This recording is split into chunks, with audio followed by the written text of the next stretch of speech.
And good morning. Welcome back to the Good Morning Show. I'm happy to that our guests are here. Josiah Vacheris, the executive director of CASA, and he's got some very special friends. Riken is distracting me, so he's over there beating on the table. He's with Jason Burns, and we've got Riken and Kyrie Burns with us too, and they're just very special people. And I'm going to let Josiah talk a little bit about CASA. It's National Volunteer Week. You got it. Yes, Yeah. and so that's why Jason is with us today as well. So you want to tell our audience what CASA stands for again? Yeah, sure. Do the little pregame routine, right? Yeah. CASA stands for Court-Appointed Special Advocates, and our volunteers speak on behalf of vulnerable children in the court system. And we're happy today to have with us one of those court-appointed special advocates, and his family, his team. So our advocates have been one of the best areas of growth for us in the past year, and it's really changed the way that we've been able to serve our kids in Bradley and Polk counties. With every advocate like Jason that we add, we're able to give more individualized service to our kids.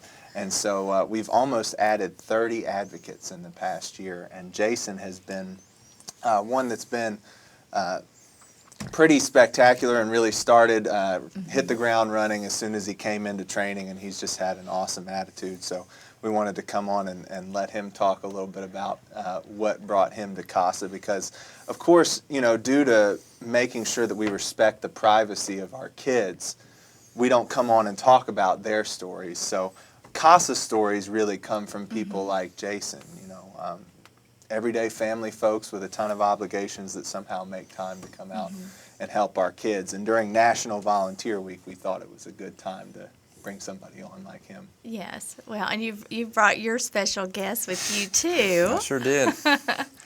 They are so cute. Thank you. Jason, tell us a little bit about yourself.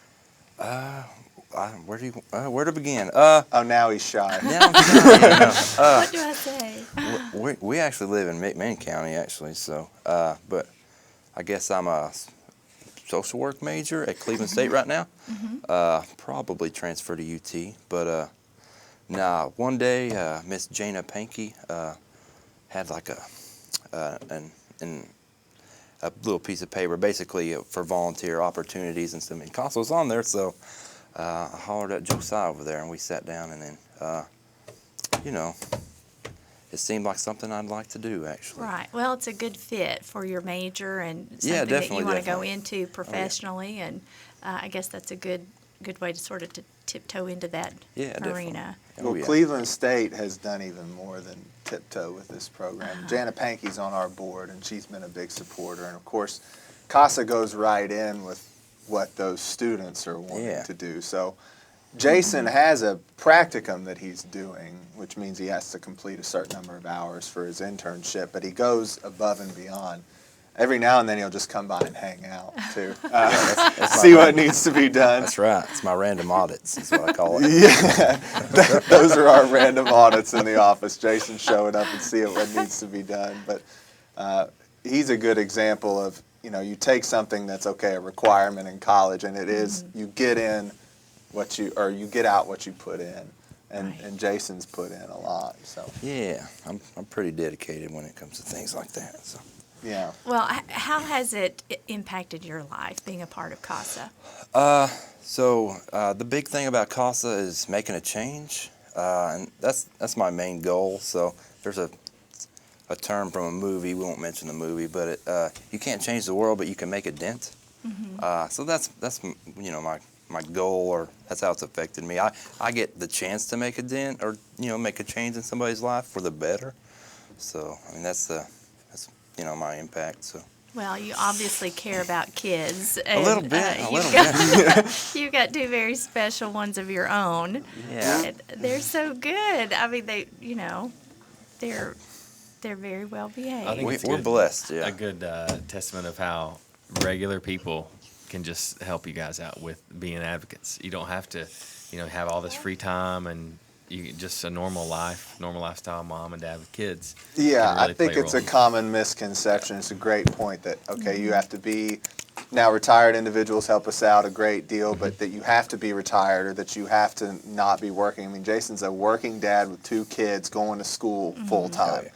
And he still finds time to come over and help at CASA, and even to make those random audits that he talked about. So, I mean, he's finding time to help, and it's really that testament to that fact that anybody can come and help with this. You don't need that special skill set. There's no magic formula involved with that. That the big thing is, again, just the willingness to help. Oh yeah. And the heart for kids. And I think clearly this guy's got those 2 Oh things. yeah. Definitely. Well, and you said you're from McMinn, I so am. you don't have to be from right here in. You don't have to be. No, you can be from, I guess, anywhere to. And there's a McMinn County CASA serving there. I think the thing that really lined up for Jason was the fact that he was going to Cleveland State and yes. working in Cleveland. Yes. And if our director of our McMinn County CASA watches this, we're not poaching, Francis. Yeah. Sorry. But she did. She's actually come up to Jason and said, "Hey, what's?" She's met him a couple times. He's an awesome volunteer. But it's been fun to have him around for sure. And yeah, you don't even have to live right in the city or anything like that. It's a very flexible opportunity once you get on, but it is high impact for sure. Well, and that was my direction I was going. It's like you don't have to be from right here if you're from a surrounding area and this is something that touches your heart. Get on board with CASA and just help these kids. Oh yeah. Absolutely. Absolutely. Definitely. That's important. Now, are you looking for more volunteers, or is this just a week of recognizing your So we're special doing people? one special activity this week. We're doing as a meet and greet with we actually have our newest local juvenile judge is going to join us that week, and we're kind of trying to get our board and staff and volunteers together and just kind of come together around a lot of the growth that we've had in our organization. Sometimes you grow so fast that you don't get everybody the opportunity to get together under one building and meet one another. But to answer your question, we are definitely in need of more volunteers. Our goal is by the end of 2018, so he'll be almost old enough at that point to go ahead and sign him up. By the end of 2018, we want to have 50 active volunteers. And I think we talked about this before, but we try to serve around 200 children a year. So the math on that is very favorable as far as getting a volunteer like Jason individually with a child or a sibling group. And usually these cases, they can run a few months between the time that we're assigned. So I know that we've talked about this before, but when we're assigned by a judge, we get to go into the home, and Jason gets to go in and get to know these children. And his primary goal is to come back to the judge at the next court date with a set of recommendations. Say, hey, this is what's going on in the home, this is what's going on with the family, this is where we feel the child will be most safe, and the situation that we feel will be the most permanent. So when he's able to do that with a focused group of children, and he's able to walk through that situation and then not have to be rushed on to another case, that it makes the quality of service that much better. It builds the quality of the relationships, and that's why it's so important that we continue to add those advocates. So hoping to serve 200 children, 50 advocates. We got a long way to go, but we do have 6 advocates in training right now who are going to be sworn in a few weeks. So that'll put us up to 10 new advocates added this year.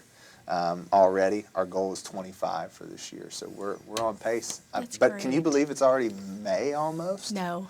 No, I can't. Time is flying by. You mentioned the open house. What was the time and date of that? Yeah, so it's Thursday night at 6, from 6 to 7:30. At the office down here? Yeah, Okay. and that's going to be our meet and greet, primarily for staff, volunteers, and board members. But if anybody in the community is interested in learning more about becoming an advocate, give us a call just so that we can have food for you, but we'd love to have you there. We just want, again, you grow so fast and it's a blessing, but then we have, I'd say 40, 50 people involved in an intimate capacity with this organization, and sometimes they don't get the chance to interact on a daily basis because they're working dads and working moms and, folks with all sorts of obligations all over town. So it's not always that direct interaction. We're hoping to just take an hour and a half. It's going to be in and out. We're going to have some good food. We're going to take some good pictures and get everybody all official ID badges and let everybody interact with Judge Ashley Gaither as well. We're really excited about that.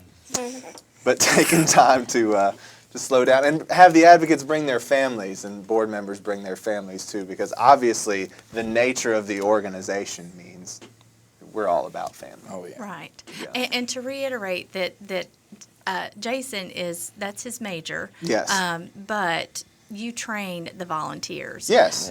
They don't have to be in that area or that field to come and volunteer for CASA. No, but like I'm sure Jason could tell you a little bit more about training. But yeah, it's pretty comprehensive, I'd say. What would you say? Yeah, they do a really good job. You go, and it's flexible training too, so it's every Wednesday. every usually. Wednesday, yeah, for 2 hours At night. At nighttime. Yeah. So if you do have a job and you are working, you can make time to make it actually. So for those people like me who have families and stuff, you have time to make the meeting, and they teach you everything you need to know to be able to go to these houses and do these assessments and stuff. So you're definitely prepared, and they give you a ton of resources. So you don't have to be scared or frightened of anything like that. Right. So yeah, they do a great job. So, Ralph, the case manager, and then Josiah there. Were you intimidated though? I always kind of wonder that with advocates. Were you intimidated at all before you I came? wasn't, but I'm not intimidated by it much, I guess. But other people might, I guess. I think maybe if they were intimidated, it's the not knowing what to expect the first time you go to do a study. But I mean, again, I was. You think the home visits would be the most intimidating part? Maybe depending on where you're headed, I guess. So advocates, they go in and they meet folks and children in their homes. And I think that we found that that's been a mildly intimidating kind of facet of the work. Oh, boy. We just had a save there.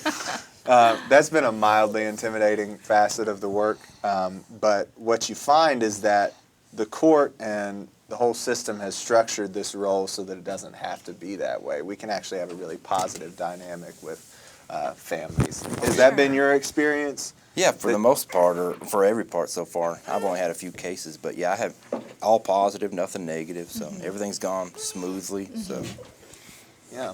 Right. Well, and it's a great story to share and get out there in the community. And anybody that's interested or that loves kids and just wants to come check it out, they can stop by Thursday evening also. Absolutely. Or anytime, I'm sure. Yeah, so our offices are over there on Ocoee Street, 170 North Ocoee Street. We're kind of tucked right in next to Cobblestone Grill. Okay. So our staff patronizes them quite a bit because all you have to do is walk right out the door. But anyway, we're tucked right in there. We're happy 8 to 4 Monday through Friday. We're happy to hear from you. In fact, check out our website, casabp.org. And anytime that anybody wants any more information, we're happy to hear from them. But I think our best resource is Jason and the folks like him. Right. Getting that message out there of the importance of the volunteers. Yeah, because I mean we're a grassroots organization. The best way to spread the word about this is word of mouth, and through you guys and folks like you who let us come on and talk a little bit. It's very helpful. Because a lot of people have no idea what CASA is. No, this is fun. This has been one of your better segments, too. Yes, I think so. I think we have better co-stars this time. Yeah, a lot of people, when you say CASA, say house. It's Yeah. So, like, what do you do? I'm like, CASA. I'm a CASA advocate. Like, so you advocate for houses? I'm like, Pretty close. Yeah. So, Do you have to know Spanish? The Habitat for Humanity. Yeah. Because you're the Hispanic version. we're the Hispanic. We're Hispanic clients only. That's why every time he comes on, I'm like, okay, tell our audience what CASA stands for. Yeah, because we'll just go off into a whole different direction if we don't clarify right off the bat. Well, thank you guys for being with us today. Our Figured out the chairs are. We have devolved into spinning the chair. Oh, That's okay. I They'll don't think that's find a- I don't That's think good. that's entertainment evolved. wherever That's they can. absolutely. This guy is a true family man, good example of a CASA volunteer. All right. And they're going to test your All right, workers' we're gonna comp. take a break and reset. Yeah. We will be be right back.